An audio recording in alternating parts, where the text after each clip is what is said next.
We're just continuing because we don't know what else to do existentially. What should we do? Should we take up transcendentalism? Well, we're not through with Thoreau, so we're continuing page 465. There was the Sanborn guy who they tried to arrest. Sanborn was not off the hook.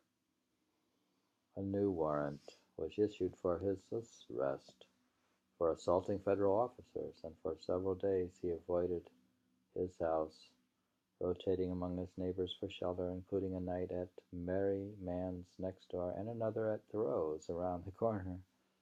And for a year his case rolled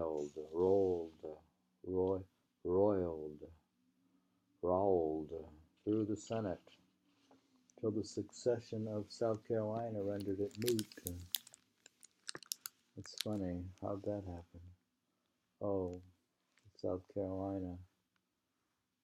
Remember, he was in trouble with working with John Brown and the Harper Ferry. Meanwhile, Brown continued to be a flashpoint of resistance, and Thoreau continued to feed the fire. John Brown's body has been buried at his home in North Elba, New York, and on July 4th, 1860, supporters planned to dedicate a memorial for his grave. They invited Thoreau to speak, and he wrote out an address. Quote, "The last days of John Brown," quote. But in the end, instead of traveling to upstate New York, he passed it along to the organizer to read aloud in his absence, and the Liberator printed it on July 27th. This was Thoreau's last word on John Brown's meteoric career. That the North had gone suddenly all transcendental gave Thoreau hope in the power of words that, quote, "speak the truth." Brown's victory was won not by force of arms, but by the sword of the Spirit. That meant Brown could no longer be confined to Kansas or North Elba. He no longer worked in secret. He works in public and in the clearest light that shines on this land. It's funny that he resorted to violence and they still... Isn't that odd? Who resorted to John violence? Brown, What did he do? the attack at Harper's Ferry. Why? It's like a slave revolt. I don't know the details of the attack. There was at least one more invitation to speak at the annual picnic of Theodore Parker's congregation on July 11th, which, as Thoreau wrote Sophia, his famous allergy to picnics gave him a reason to avoid, but he was happy to speak at political meetings where he didn't have to make small talk, such as the Middlesex Anti-Slavery Society meeting 4 days later in Concord. Parker Pillsbury opened by praying God would raise up others to complete the work begun by John Brown, then launched a series of resolutions affirming the duty and virtue of treason and rebellion against such a government as ours, which had destroyed the rights and assaulted the liberty of one of our very own at our very doors, even while aiding in the enslavement of others.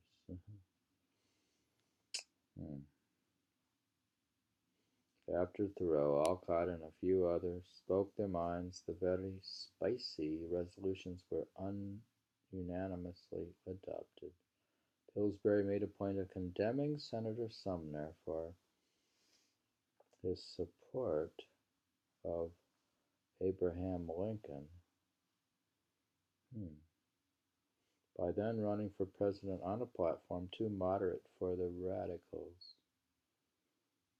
I don't understand that sentence. So Thoreau made a point of smoothing the waters with his old friend, writing Sumner, the next day with thanks for his speech, quote, on the barbarianism of slavery, which addressed the issue from a broadly ethnic, ethical rather than narrowly partisan point of view. For the truth, of course, belongs to no party and should never be used to perfume the wheel grease of party or national politics.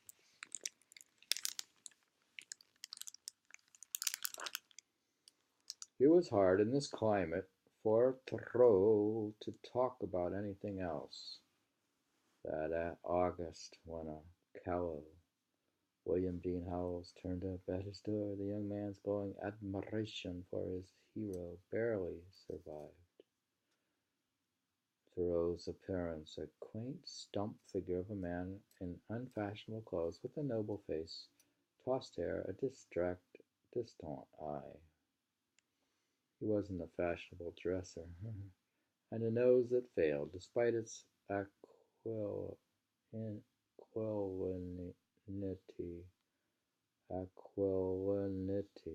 to redeem his unfortunate short stature.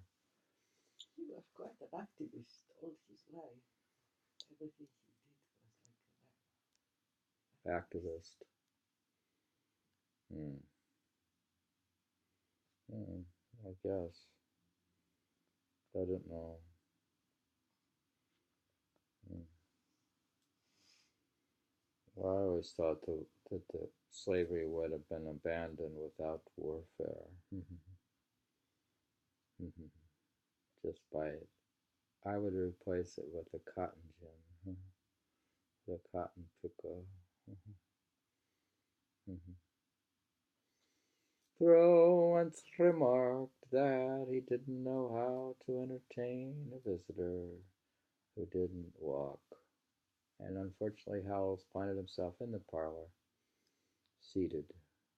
Worst, he turned the conversation to John Brown, triggering Thoreau's now worn, well, platitudes about a sort of John Brown type, a John Brown ideal, a John Brown principle, which we were somehow, with long pauses between the vague Orphic phrases, to cherish and nourish ourselves on. Howells had just come from an hour with Hawthorne, who similarly tongue-tied before the young idolizer hit on the solution of escorting his guests up the hillside for a meditative smoke. It's too bad Thoreau didn't jolly the timid youth out for an hour on the river. As it were, their interview, quote, was not merely a defeat of my hopes, it was a rout, and Howell's demigod did not outlive the afternoon. At this time, Thoreau took a stack of leftover programs he had printed for Concord's John Brown Memorial, flipped them over, and drafted on the backs a few pages of wild fruits. I think he should just stick with the fruits.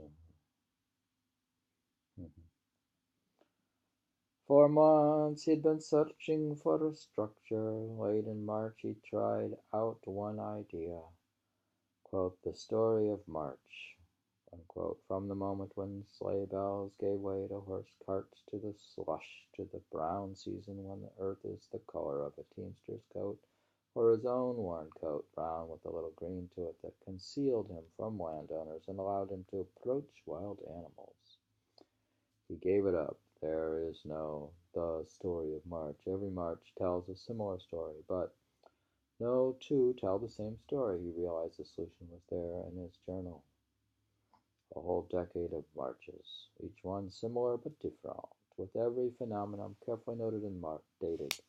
Thoreau went to work, paging back through a decade of journal volumes and drawing up massive charts of phenomenon for each month, year by year, leafing, flowering, leaf fall, fruits and seeds, when fingers are cold, when fires are lit, when windows are open, when washing is hung outside to dry. The result arrayed a near infinity of data points across scores of pages. These charts were working tools allowing Thoreau to visualize every least event in the broadest context, the grand cycle of the seasons in pointillist detail. Alcott had commissioned him to write the Atlas of Concord, and Thoreau's list mapped an atlas of details normally overlooked. In the context of larger patterns, the least observation could yield astonishing results. On June 4th, he tossed a piece of wood against a pitch pane of bloom and watched a cloud of pollen float away, still visible at 50 feet. Weeks later, Thoreau noticed pine pollen skimming the surfaces of lakes and pools. Pollenometers, he called them, and even far away from the nearest pine tree. How far did pine pollen travel? He found a pond as far away as possible from the nearest pine, and even there, after a rain at the end of the season, he detected yellow pine pollen in the water. This meant pollen in season was everywhere in the air. Was this what caused those peculiar seasonal diseases? It's allergy. Moreover, beauty itself, like pine pollen, was everywhere, unseen even by the landscape artist who paints only shades of lighter and darker green, whereas the botanist knows each color. Green is the particular species of grass and finds, quote, another and different beauty, unquote, so deep it goes to the core formative processes of being. The more one knows, the more beauty one sees. Thoreau's charts were telescopes, instruments of vision, drafts and names of poems written by the earth. In Darwin, Thoreau read how plants and animals were bound together by a web of complex relations. Now he was finding cycles within cycles, wheels within wheels. Darwin untangled a bit of that web on ocean islands like the Galapagos. This summer, Thoreau decided he would go back to the bare, rocky summit of Mount Monadnock, a kind of alpine island in the sky, and camp out long enough to study everything. Get the whole big alpine picture in one place. Amazing. On Saturday morning, August 4th, 1860, Thoreau led the ever-ruddy Channing, who had never been camping before, slogging straight through a rainstorm to the very same hollow on Monad's summit where he and Blake had camped 2 years before. Once they got their spruce hut built and the fire going, rotating before it like roasting meat, they were dry and positively radiant with glee. I guess you can dry out with a fire, right? Gets moist, get wet. Straight through a rainstorm. Then they dried out. The genius of the mountain had driven off all the summer tourists to welcome those 2 pilgrims from Concord. The storm cleared that night, and shreds of clouds chased the stars. Overhead, the nighthawks hunted while firelight glimmered off the wet rocks and the green boughs that tucked them in. Thoreau was in heaven. You think Thoreau had reached heaven? Why was he in heaven? It's at the top of the mountain, under the stars. Oh, they're still there. It's another mountain. Monadnock, I've actually... Did I go to the top of that mountain? We read before when they were on top of the mountain. And he caused the fire. Was it the same? Strange. You read it back the same thing. I went to that mountain to hike it, only to find out something like the dog couldn't go or something. I don't know what happened. I never hiked it. It's too much of a tourist attraction. Mountains that aren't obscure enough are no good. He wanted time, lots of it, time enough to allow the mountain to sink in. He would happily have stayed for weeks, but after 5 nights, Channing declared he'd put in a week's work and was ready to leave. After 2 nights at the first camp, they found an even better one where they could lie and gaze out over the world without lifting their heads. Thoreau was up by 4 every morning. He gets up at 4 to set his watch for the sunrise, followed by breakfasts with blueberries and wild mountain cranberries. They watch sunsets over suppers of bread and salt beef. In between, for 4 long days, Thoreau roamed and inspected, took notes, gazed into the distance, thinking. They were hardly alone. At least 100 people a day wamped and hallooed from the summit, squinted through spyglasses, chipped their names in the rocks. 100 people? Yes, it's tourist attraction. It's a tour. It is the room in the summit of the mountain for so many people. This is not a major mountain. We're not talking Mount Everest. It's like taking a walk. You can imagine up the mountain in an hour. You can walk up probably. You don't need a rope. So it's a hike. Gathered berry, I don't know. It's become a tourist attraction almost after Thoreau. Gathered berries covering the peak with men, women, and children in dresses of all colors, like an observatory on a muster field.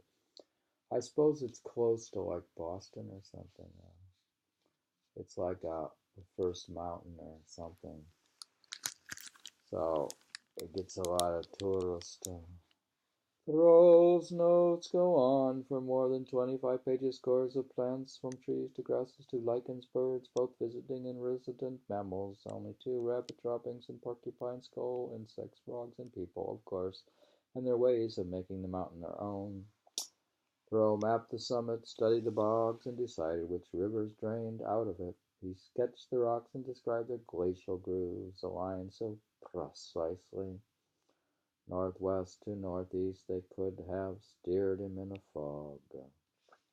He studied the clouds and the fogs below, the way the light changed and the feel of the air, the way that up there distance defied judgment and sound carried far. Had he owned one of Humboldt's cenometers to measure the blue of the sky, would surely have used it. At the end of his notes, Thoreau added memos: what to pack next time, no eggs, more sweet cake. What to observe next time, he had found his laboratory, an example of what the earth was before it was finished. Here on this alpine island he could trace to their origins the threads of Concord's bewildering maze of landscapes. This mountain would be his Galapagos. He's trying to copy Darwin now and figure out. He did that all his life. He's becoming a Darwinian. Do you think he can prove evolution? His journal shivers with excitement. Not only was Monadnock a laboratory of ecological science, but it was also a spiritual center. See, now it's a spiritual center. Maybe, and a magnet for ordinary people, local mechanics and farmers, boys and girls. This was the place of beauty and paradox, one that people cared about. He would go back. So enthralled were the Emerson children by his stories of rocks and berries that they all clamored to set off for Monadnock at once, with Henry as the guide. See what happened here? This became a tourist attraction. It happened. All he needed, this man who set his watch by the mountain sunrise, all he needed was a little more time. I just wondered, what can they find at the What? summit of a mountain that it's not at the bottom of the mountain? There you have a view. It's The only thing is the view. not the only But thing. then from the bottom of the mountain, you see the mountain. From the top of the mountain, you see When the did you mountain. climb mountains? You climb them in Greece? I never went all the way up. You never went to the top of a mountain? No. That's horrible. Why? Look. How could you not climb a mountain? Let's say you're going to the top of the World Trade Center. No, and you dear. look at the city down. You have the view, that amazing view everybody talks about.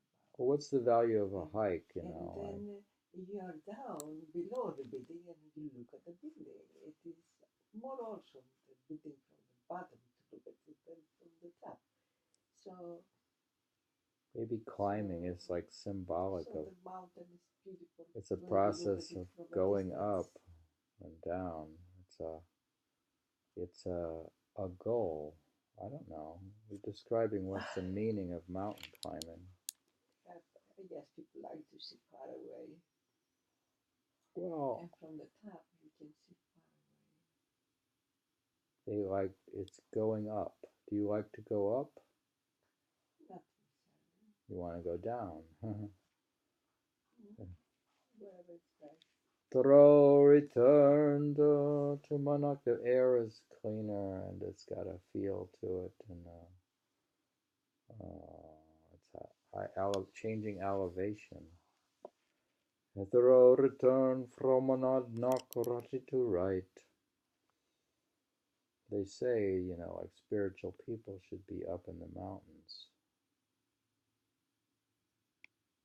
Elevation.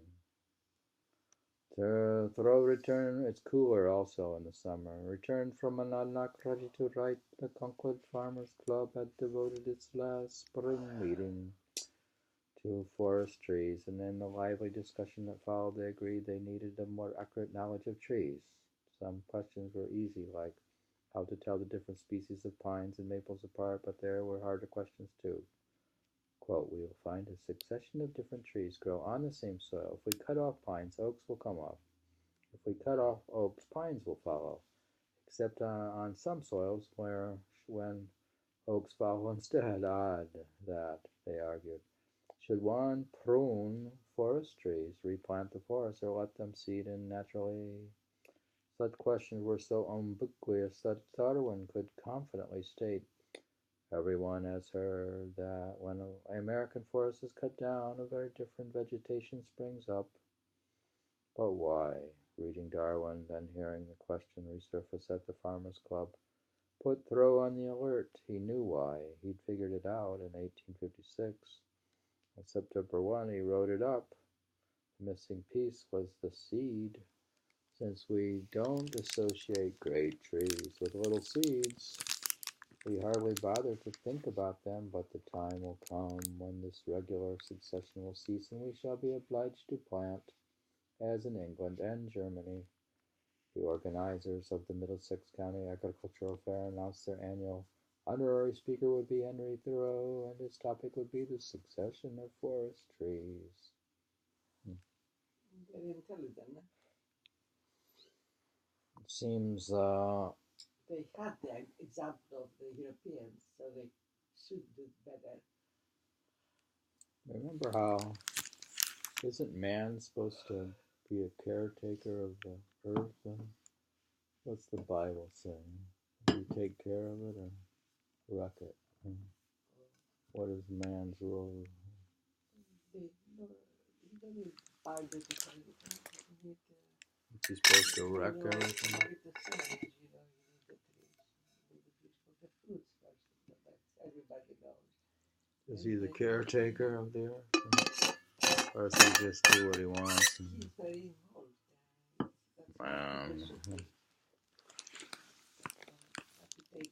How do you get the intelligence to know what to do?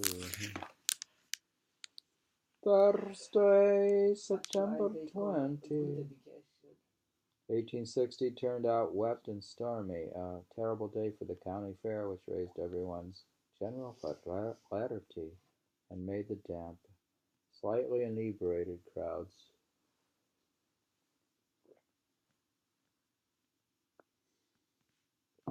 all the happier to elbow their way into the town hall to listen to the afternoon's excellent address by one of Concord's own. Ladies and gentlemen, he quipped, quote, every man is entitled to come to Kettle Show, even a transcendentalist. And with that good laugh at his own expense, Thoreau was off, leading them straight out into their familiar woodlots, with wit and charm guiding them through his own story of puzzlement, discovery, and widening understanding. He closed up with the 6 wonderful patent office seeds that grew 310 pounds of prize-winning squash for him. I do not believe that a plant will spring up where no seed has been, he told his audience of planters, but I have great faith in a seed. Give me a seed and I shall expect wonders, even the millennium itself, once the people begin to plant the seeds of the reign of justice.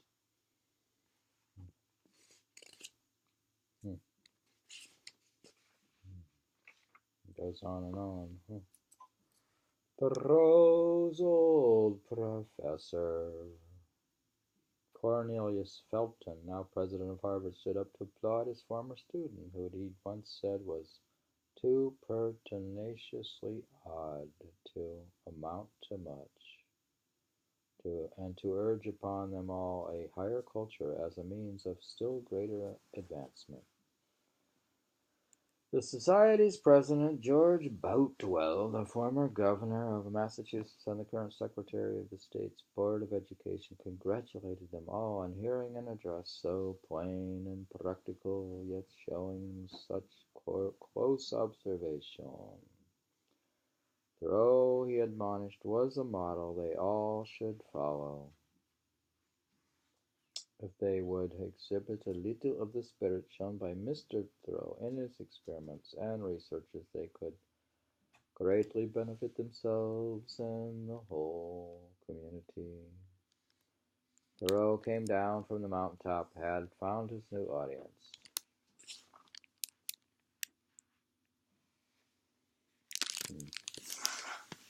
More people read The Succession of Forest Trees in Thoreau's lifetime than anything else he ever published.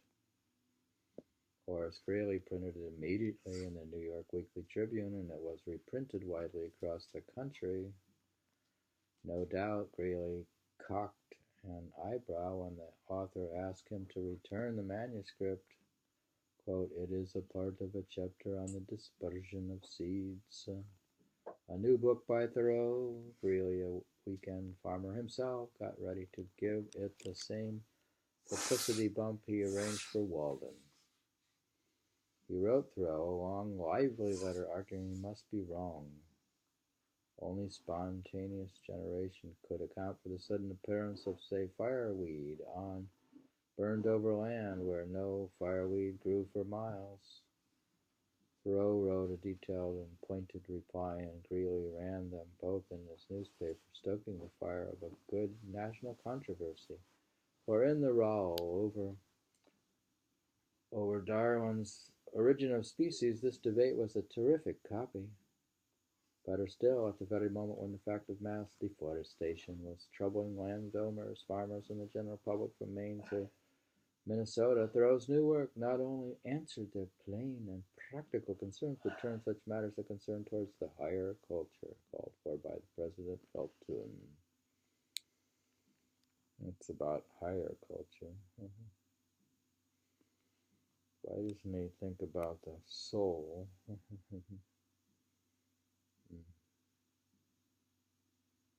Now Thoreau had not just one big new book in the offing, but 2. Writing succession had sent him paging through his old journal volumes, which he began to reread in the new light of Darwin's Origin of Species, and suddenly Darwin's ideas came to life.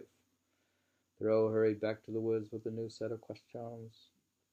Farmers were making a botch of their forests, and they knew it, but now Thoreau realized they didn't mean to damage their woodlots, they simply needed more knowledge. For instance, take the mess on Smith's Hill, textbook case of a bear in the eroded hillside. See what happened to the Smith Hill. You think the Smiths messed up their woodlot? If Smith would stop just stop hacking down the little hickories, leading in and keep his cattle out for a few seasons. He would soon have a dense and valuable hickory wood. As for oaks, 1860 was an astonishing year. No one had ever seen the white oak so prolific. Their acorns covered the forest floor solid, enough to feed the squirrels. Busy planting future oak forest under the pines, with plenty left over for farmers to reseed new oak plantations all over Concord. Emerson gathered some up for his plantings. It was all so elegant. Everywhere it seemed nature's design was playing into humanity's benign stewardship of the land. I think his journals are full of all this plant stuff, dear. It's like going to the fair. Then something strange happened on September 28th. A black frost hit, lasting nearly a week. By October 3rd, all Thoreau saw were shriveled, hoary leaves, dead, before they could ripen into their fall colors. Wow, this is September 28th. This is, dear, the leaves were already would already be down. The stench of decay. What? Right. Right. The stench of decay permeated the woods. 10 days later, still pleased with the bumper crop of acorns, he opened a few and found them decaying inside. Yet there were plenty left, so he gathered more, still rejoicing in nature's plenitude. His journal snowballed as he followed the track of seeds in woods and woodlots and old fields coursing along the boundary lines, examining stumps and seedlings, marveling at the seed's significance and the forest's tender nursery. It all came together on October 18th. The frogs on Monadnock, the fish in Sleepy Hollow, the water plants in Beckstow Swamp where there was no inlet stream. How did they get there? And the point he wrote was, how did anything get anywhere? I don't know. I don't know how I get out in the morning. How do you get up? The problem is how he got so mad, how he did so bad, accomplished so bad. He's so fast, it's amazing. I don't know how the trees are doing at all. They are not supposed as many creations as pools. Greeley and Lewis, I guess, were both wrong. Everything came from an actual material seed, which meant Darwin was right. All seeds came originally from one seed, which had multiplied, spread, and evolved into new varieties. From the fossil lilies of geologists to the white lilies we carry to church. It's all from genes and seeds, right? All were dispersed by seeds, all were evolving new forms and new lives. The development theory implies a greater vital force in nature because it is more flexible and accommodating and equivalent to a sort of constant new creation. That's where we get to the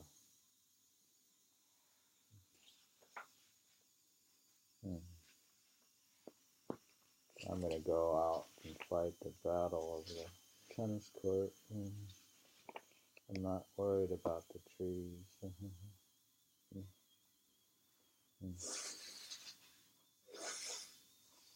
Should I worry about the trees? You don't have to worry. He said, okay. Just leave them alone to grow themselves. We're going to leave the trees alone, and we're not buying this book because it takes away a tree. It's from the library. So return it to the library. It says it won't affect the trees that much.